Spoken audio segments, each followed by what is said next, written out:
Riot rocks Paris, leaves 133 injured, 412 arrested.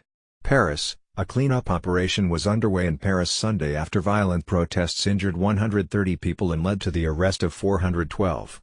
Some 5,000 demonstrators, known as Yellow Jackets due to their fluorescent garb, in the latest round of protests against rising gas taxes and the high cost of living.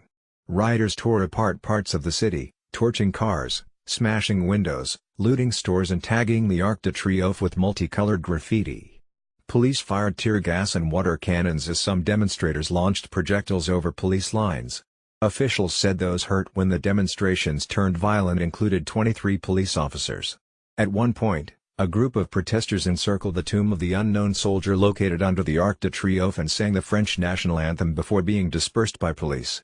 Officials were cleaning the streets Sunday and removing graffiti from the Arc.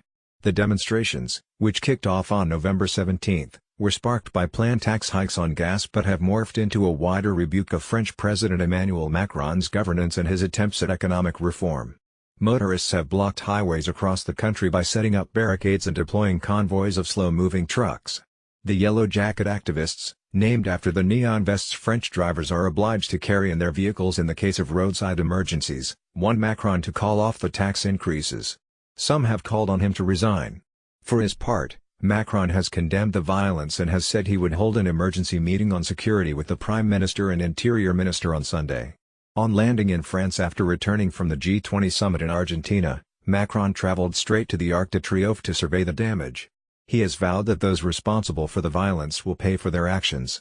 "I will always respect disagreements, I will always listen to opposition, but I will never accept violence," he told reporters at a press conference in Buenos Aires on Saturday.